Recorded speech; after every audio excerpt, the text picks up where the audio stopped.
పల్లీలు అవిసె గింజల లడ్డు మరి ఎలా తయారు చేయాలో చూద్దామా? హెయిర్ గ్రోత్‌కి పిల్లలు బలంగా ఉండడానికి చాలా ఉపయోగపడుతుంది. స్టవ్ ఆన్ చేసి కడాయి పెట్టుకొని దాంట్లో ఒక కప్పు దాకా పల్లీలు వేసుకొని అయితే ఇలా ఫ్రై చేసుకోవాలి. ఇలా ఫ్రై అయిన తర్వాత దీన్నైతే ఒక ప్లేట్‌లో వేసుకొని పక్కన పెట్టేసుకోవాలి. మళ్ళీ అదే కడాయిలో అయితే ఒక 10 స్పూన్ దాకా అయితే అవిసె గింజలు వేసి చిటపటలా ఆడేంత వరకైతే దీన్ని ఫ్రై చేసుకోవాలి. ఇలా ఫ్రై అయిన తర్వాత దీన్ని మరొక ప్లేట్‌లో అయితే వేసుకోవాలి. మళ్ళీ అదే కడాయిలో అయితే ఒక హాఫ్ కప్ దాకా నువ్వులు వేసుకొని ఒక 2 నిమిషాల పాటు అయితే దీన్ని ఫ్రై చేసుకోవాలి. ఎందుకంటే నువ్వులు అనేవి కూడా తొందరగా ఫ్రై అవుతాయి కాబట్టి ఇలా ఫ్రై అయిన తర్వాత దీన్ని అయితే ఒక ప్లేట్లో వేసుకోవాలి.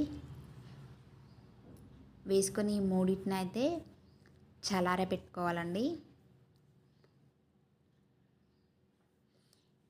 ఇలా చల్లారిన తర్వాత దీన్ని అయితే ఒక మిక్సీ జార్లో వేసుకోవాలి. పల్లీల పొట్టు అయితే తీసుకుంటే అది మీ ఆప్షనల్, అయితే తీసుకోలేదు. మిక్సీ జార్లో వేసుకొని దీనైతే ఇట్లా మెత్తని పౌడర్ లాగా అయితే చేసుకొని ఒక ప్లేట్లో వేసుకోవాలి. మళ్ళీ అలాగే అదే మిక్సీ అవిసె జార్లో అయితే గింజల అవిసె పొడి కూడా గింజలు వేసుకోవాలి. కూడా తర్వాత వేసుకొని నువ్వులను కూడా ఇలా మిక్సీ పట్టుకోవాలి. నాది చిన్న జార్ అండి, అందుకే పొడిలాగైతే చేసుకోవాలి. సపరేట్గా అయితే నేను పట్టేసుకున్నాను. ఇలా పట్టేసుకున్న తర్వాత ఇందులోనికి అయితే ఒక హాఫ్ కప్ దాకా అయితే బెల్లం వేసుకోవాలి. బెల్లం వేసుకొని లైట్గా మిక్సీ పట్టుకోవాలి.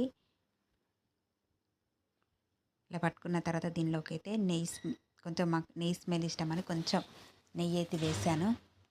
వేసుకొని అంతా బెల్లం అయితే పిండికి బాగా పట్టేలాగా కలుపుకోవాలి. ఇలా కలుపుకొని దీన్ని అయితే లడ్డులాగా అయితే చుట్టేసుకోవాలి. ఈ లడ్డు అనేది మనకి హెయిర్ గ్రోత్ కానీ ఎముకలు స్ట్రాంగ్గా ఉండడానికి పీసీఓడి ప్రాబ్లం కూడా చాలా బాగా యూజ్ అవుతుందండి. మీరు కూడా ట్రై చేయండి. ఎలా వచ్చిందైతే నాకు కామెంట్ చేయండి. మీకు నచ్చినట్లయితే షేర్ కూడా చేయండి ఫ్రెండ్స్.